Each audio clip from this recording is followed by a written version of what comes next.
Bismillahirrahmanirrahim. Assalamualaikum warahmatullahi wabarakatuh. Kami dari kelompok 4 yang akan membahas tentang adat istiadat.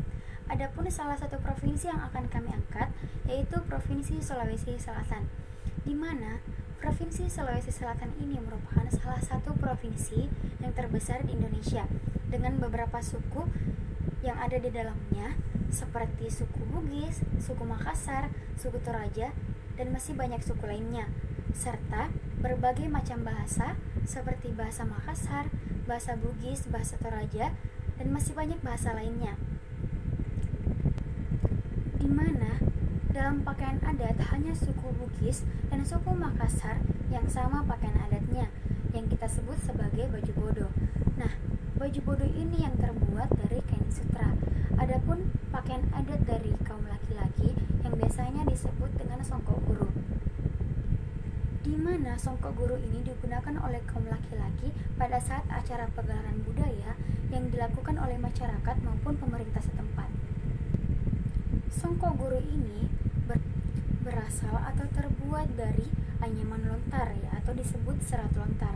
Nah, songkok guru ini proses pembuatannya pun agak rumit, di mana proses pembuatannya memakan waktu 1 hari sampai 1 minggu tergantung kerumitannya atau proses pembuatannya untuk pesanan yang akan dibuat. Kemudian songkok guru ini dibuat oleh kaum wanita, di mana para kaum wanita ini banyak atau tidak sebagian pun yang memiliki minat untuk menekuninya, hanya beberapa bagian kaum wanita saja. Dalam proses pembuatan songkok guru ini pun yaitu harus memiliki teknik dasar keterampilan membuat anyaman dari serat lontar. Karena kenapa? Apabila tidak memiliki teknik keterampilan, pembuatan songkok guru ini akan lebih rumit dari yang sebelumnya. Dari pertimbangan perspektif edukatif, songkok guru ini banyak yang mempersepsikan bahwa dibuat hanya untuk dipakai pada saat pegelaran budaya saja ataupun dalam kegiatan adat istiadat.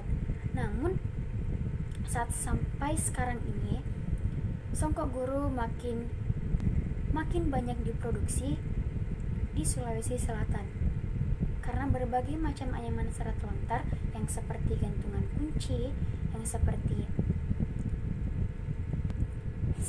tas, dan masih banyak lainnya. Selain anyaman serat lontar ini, di Kecamatan Galesong Selatan, Kabupaten Takalar, memiliki suatu warisan yang turun-temurun yang dimiliki oleh masyarakat Kecamatan Bontobahari, Kabupaten Bulukumba, Provinsi Sulawesi Selatan, yaitu produk kapal pinisi, di mana ciri khas kapal pinisi ini terdapat 2 tiang layar utama dan 7 buah layar, di mana 7 buah layar ini terbagi 3 layar di ujung depan, 2 layar di tengah, dan 2 layar di belakang. Nah, di mana kedua tiang layar utama ini dan 7 buah layarnya memiliki arti bahwa nenek moyang bangsa Indonesia mampu mengarungi 7 samudra terbesar di dunia. Yang awalnya kapal pinisi ini hanya digunakan sebagai pengangkutan barang antar pulau saja. Namun sekarang kapal pinisi ini sudah bisa dioperasikan atau sudah bisa digunakan sebagai kapal pesiar wisata bahari. Saya hanya ingin menyampaikan bahwa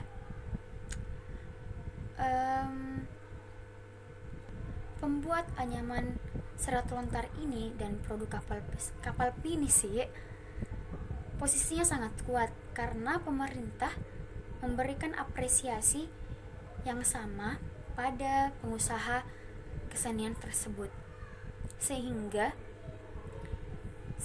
produk serat lontar ini dan kapal pinisi bersaing hebat. Tapi menurut tanggapan saya, maupun itu bersaing hebat, itu tak masalah. Karena kenapa? Kita sama-sama membangun kebudayaan yang berada di Sulawesi Selatan. Buat apa kita bersaing hanya untuk provinsi kita sendiri, yaitu Sulawesi Selatan? Tidak apa-apa, berbuat karya terserah kita, mau bagaimanapun, mau bersaing bagaimanapun kita, sehebat bagaimanapun kita hanya mengangkat provinsi kita, yaitu Sulawesi Selatan. Jadi tetaplah terus berkarya dalam kesenian. Apa apalagi adat istiadat yang ada di Sulawesi Selatan.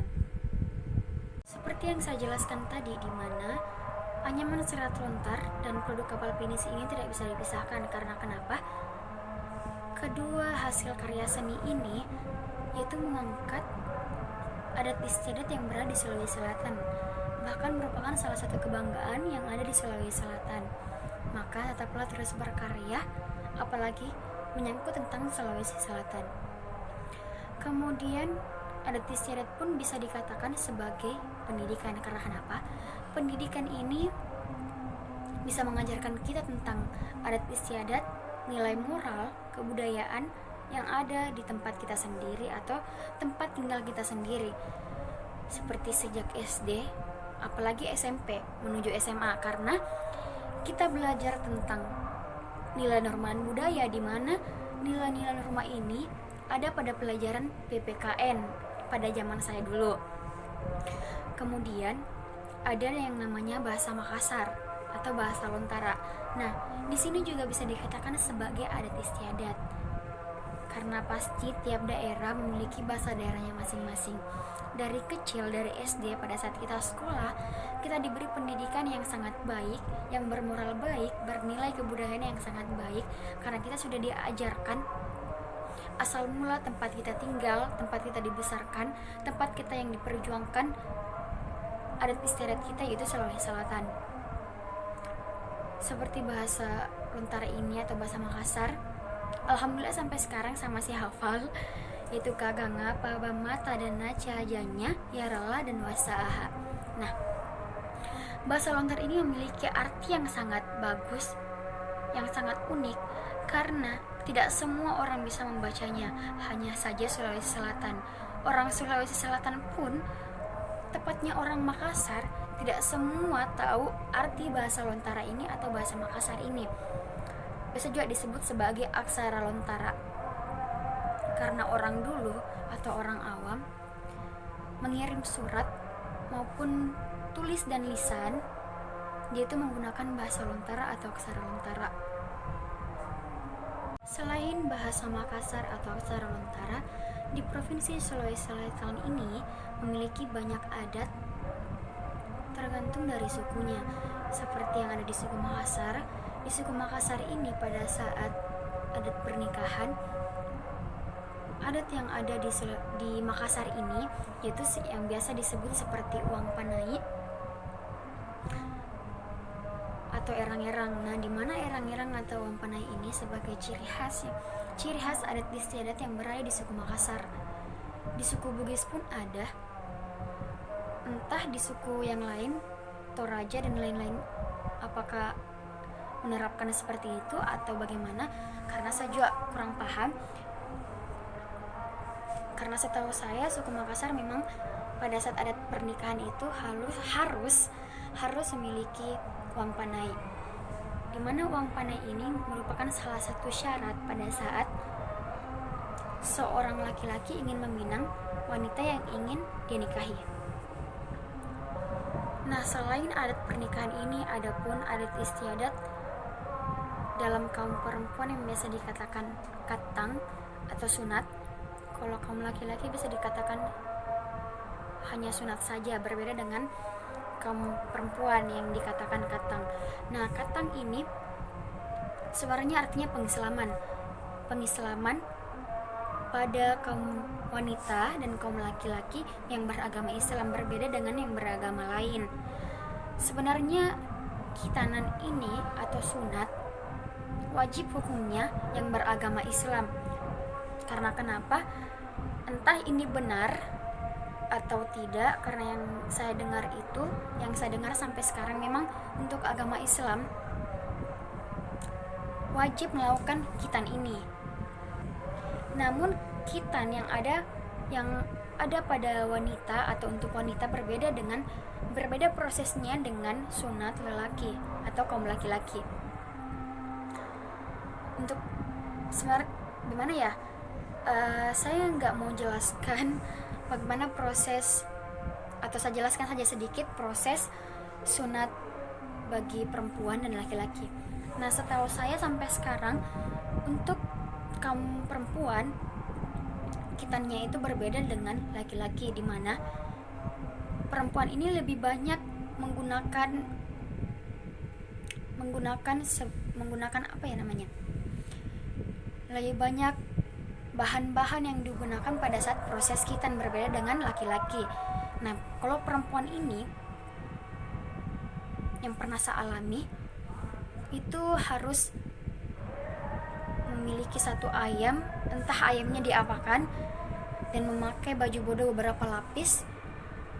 Maknanya pasti ada kenapa kita harus memakai baju bodo berlapis-lapis. Namun baju bodo ini baju bodo zaman dulu, bukan baju bodo modern yang sekarang. Dan pada saat prosesnya itu kita dipangku oleh bapak kita sendiri, dan prosesnya ya seperti itulah. Saya tidak bisa menjelaskan berpanjang lebar karena hanya saya jelaskan sebagai garis besarnya saja.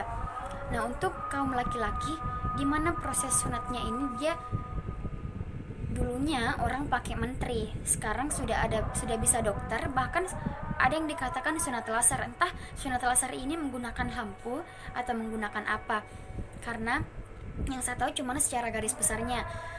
Namun pada perbandingan antara sunat pada wanita dan laki-laki ini sangat berbeda. Karena kenapa? Pada kaum perempuan ini tidak memiliki rasa sakit apapun, berbeda dengan kaum laki-laki.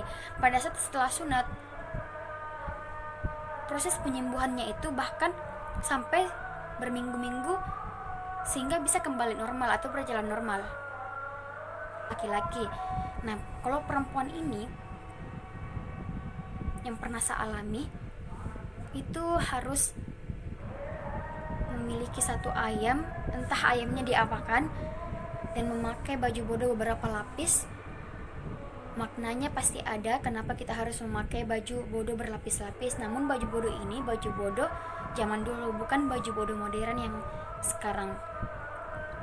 Dan pada saat prosesnya itu kita dipangku oleh bapak kita sendiri, dan prosesnya ya seperti itulah. Saya tidak bisa menjelaskan berpanjang lebar karena hanya saya jelaskan sebagai garis besarnya saja. Nah, untuk kaum laki-laki, gimana proses sunatnya ini, dia dulunya orang pakai menteri, sekarang sudah bisa dokter, bahkan ada yang dikatakan sunat laser. Entah sunat laser ini menggunakan lampu atau menggunakan apa, karena yang saya tahu cuma secara garis besarnya. Namun pada perbandingan antara sunat pada wanita dan laki-laki ini sangat berbeda. Karena kenapa? Pada kaum perempuan ini tidak memiliki rasa sakit apapun, berbeda dengan kaum laki-laki. Pada saat setelah sunat, proses penyembuhannya itu bahkan sampai berminggu-minggu sehingga bisa kembali normal atau berjalan normal. Selain proses pengislaman, di Provinsi Sulawesi Selatan ini memiliki banyak ikon, di mana ikon ini menandakan bahwa kita ini adalah Provinsi Sulawesi Selatan. Saya berikan contoh, misalnya yang di Makassar. Di Makassar ini memiliki banyak ikon seperti Benteng Fort Rotterdam, Benteng Sombo-Oku, Pantai Losari, dan masih banyak ikon lainnya yang merupakan salah satu ciri khas bahwa kita ini berasal dari daerah Makassar. Adapun dari daerah lain seperti yang ada pada Toraja itu, di Toraja itu memiliki ikon yang unik yang katanya disebut sebagai lolai. Bahkan masih banyak ikon lainnya. Di Nrekang pun ada yang dikatakan sebagai Gunung Nona. Nah, ikon-ikon ini merupakan ciri khas yang ada Provinsi Sulawesi Selatan yang menandakan bahwa kita ini dari Sulawesi Selatan. Kemudian untuk yang lebih tepatnya pada adat istiadat ini atau mengenal bahwa kita ini dari Provinsi Sulawesi Selatan, yaitu kebudayaan seni tari. Nah, seni tari ini banyak juga macamnya, seperti yang ada kebanyakan si tarian ini diedukasikan atau dikembangkan yang berasal dari daerah Bugis, karena rata-rata atau kebanyakan pencipta tari berasal dari daerah Bugis. Tari pertama yang yang saya ketahui sendiri, saya nggak tahu ini tarian pertama yang ada di Sulawesi Selatan atau enggak. Yang saya ketahui itu tari padupa, yang awalnya tari padupa ini memiliki asal usul bahwa tari padupa ini diberikan nama tari padupa karena pada zaman era sekarang berbeda sama pada zaman dulu. Pada zaman dulu, tari padupa ini diberikan nama tari Pamasa Dewata. Nah, bahkan tari padupa ini temponya pun sangat lambat sekali dan ditarikan pada orang-orang awam, orang tua, berbeda dengan zaman sekarang bahwa tari padupa ini ditarikan, bahkan kebanyakan ditarikan pada anak-anak muda atau anak-anak remaja, berbeda dengan zaman dulu yang ditarikan pada orang-orang tua. Nah, tari padupa ini digunakan sebagai penjemputan tamu atau penjemputan tamu yang dimaksud pengiring pengantin. Nah, pengantin dia ini disambut oleh penari-penari sebelum dia naik ke pelaminan. Entah tari yang berada di luar dari suku Makassar, karena yang saya pahami cuma yang ada pada suku Makassar. Selain tari padupa, pada zaman sekarang tari yang berada di luar dari suku Makassar, karena yang saya pahami cuma yang ada pada suku Makassar. Selain tari padupa, pada zaman sekarang entah tari yang berada di luar dari suku Makassar, karena yang saya pahami cuma yang ada pada suku Makassar. Selain tari padupa, pada zaman sekarang tari sudah dikolaborasikan pada 4 suku, bahkan ada sampai 5 suku. Nah, 4 suku ini berasal dari suku Bugis, suku Makassar, suku Toraja, dan suku Mandar. Nah, adapun orang yang menggunakan tarian sampai 5 suku, dia menambahkan dari Mamasa. Sebenarnya antara Mamasa dengan Mandar Toraja ini agak beda-beda tipis pakaian adatnya, hanya saja berbeda dari aksesoris. Pakaian adatnya sama, tapi beda-beda tipis lah. Nah, ini semua yang kita gunakan pun hari-hari atau bahasa kita sehari-hari pun menandakan bahwa kita ini memiliki adat istiadat yang sangat unik. Sama halnya dengan adat istiadat yang berada di luar dari Pulau Sulawesi Selatan, karena mereka memiliki adat istiadatnya sendiri, ciri khasnya sendiri untuk membesarkan bagaimana sih agar provinsi atau pulau kita dikenal oleh luar pulau lain. Seperti itu. Setelah menjelaskan bagian tari, saya akan menjelaskan adat istiadat yang berasal dari makanan. Nah, di daerah Makassar ini banyak sekali makanan khas daerah Makassarnya. Pasti kalian pernah mendengar yang namanya onde-onde, putu. Nah, ini semua merupakan makanan ciri khas yang berada di Sulawesi Selatan. Roko-roko unti berbeda dengan makanan khas yang di luar Pulau Sulawesi Selatan.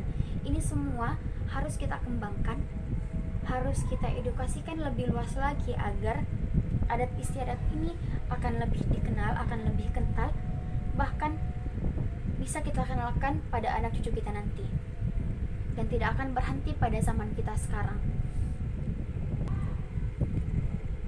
Ada juga makanan coto Makassar. Sebenarnya coto Makassar ini bahkan di luar Pulau Sulawesi Selatan pun sudah memiliki cabang, tapi pasti rasanya berbeda dari orang Makassar yang aslinya membuat coto ini dibanding luar Pulau Sulawesi Selatan. Karena kenapa? Sekarang zaman sudah hebat, apapun yang kita cari pasti ada di Google. Nah, tapi kadang kalau kita hanya berpatokan pada sosial media, kadang kita bisa percaya, kadang kita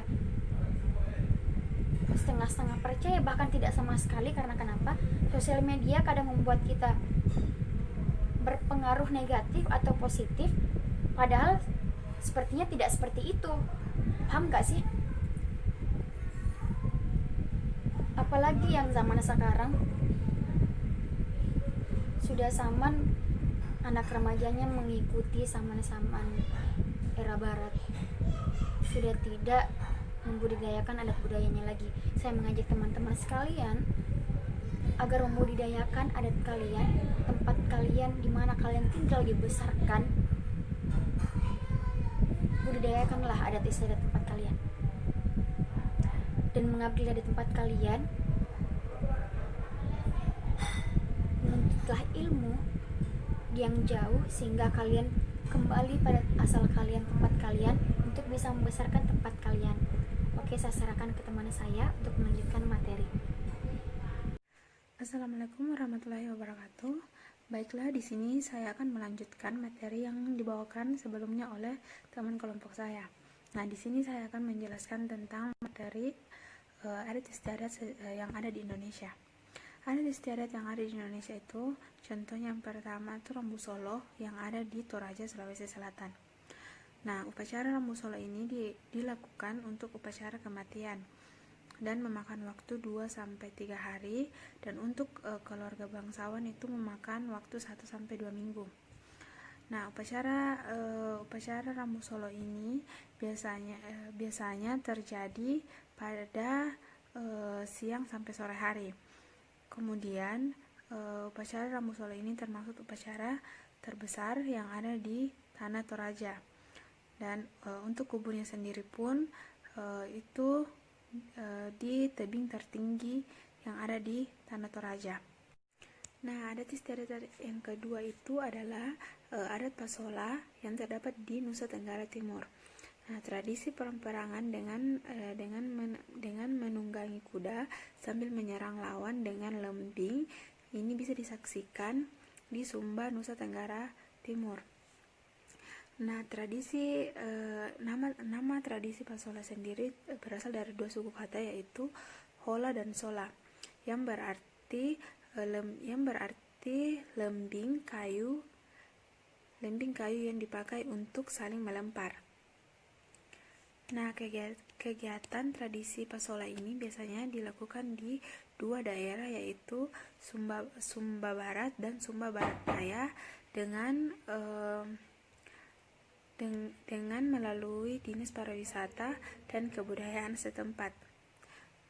Ritual Pasola ini biasanya dilakukan pada awal bulan Februari atau perhitungan awal bulan purnama, dan setelah itu acara pelaksanaan Pasola ini akan ditentukan oleh Rato Nyale yang merupakan orang terpenting dalam hal penentuan tanggal pelaksanaan Pasola.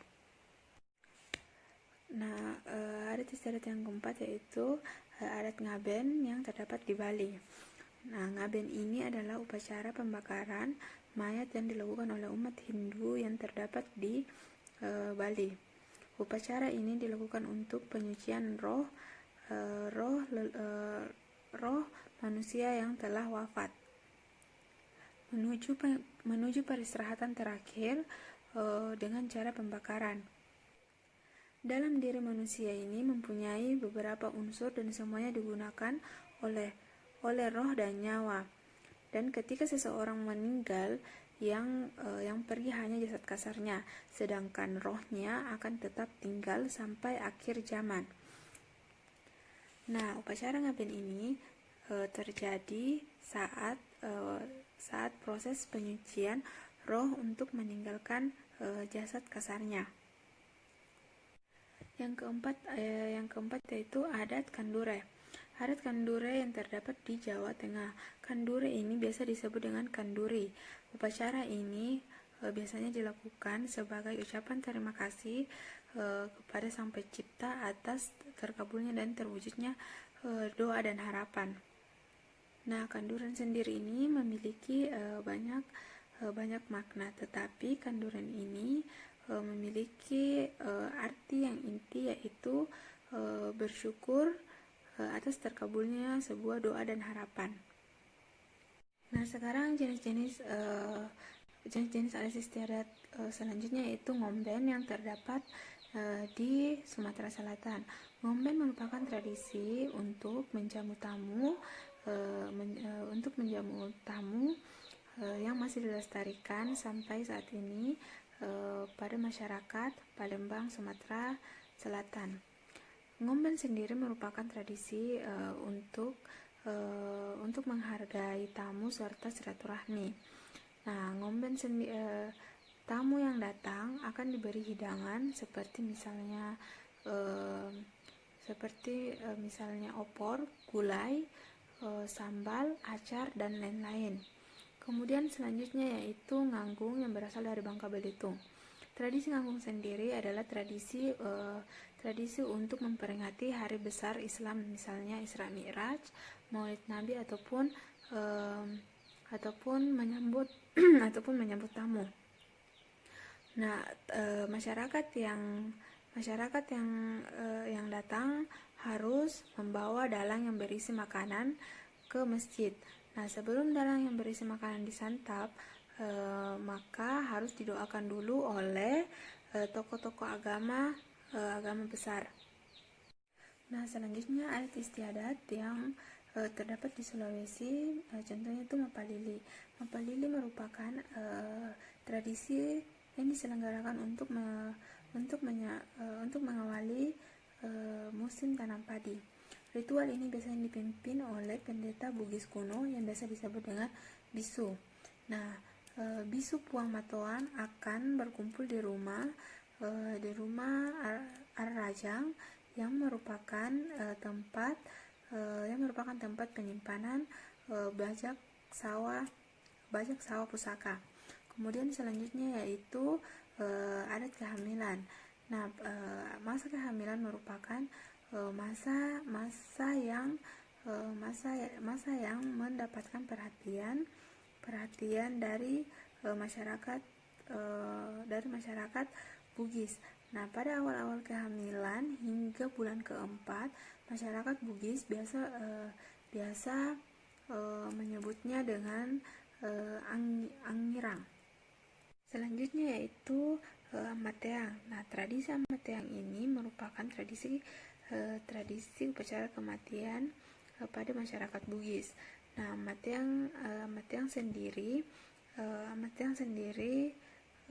hampir sama dengan ritual masyarakat Jawa. Ketika seseorang meninggal, maka akan dimandikan, disolatkan, kemudian akan dikebumikan. Nah, kemudian tradisi yang terdapat di Papua, misalnya pemotongan jari. Nah, tradisi pemotongan jari ini masih dilakukan hingga saat ini pada masyarakat Dani. Nah, pemotongan jari ini dilakukan guna untuk memberikan simbol rasa duka serta rasa kesedihan bagi keluarga atau sanak saudara yang sedang berduka. Nah, sekarang contoh adat istiadat dalam kehidupan bermasyarakat itu ada dua jenis, yaitu tertulis dan tidak tertulis. Yang tertulis itu contohnya surat kepala adat dan surat raja. Yang kedua yaitu peraturan hukum adat yang tertulis, misalnya peraturan agama dan desa. Kemudian yang tidak tertulis itu contohnya upacara ngaben pada masyarakat Bali, kemudian upacara sesajen pada masyarakat Jawa. Kemudian yang ketiga yaitu upacara selamatan yang menandakan tahapan hidup seseorang sebagai masyarakat pada masyarakat Sunda.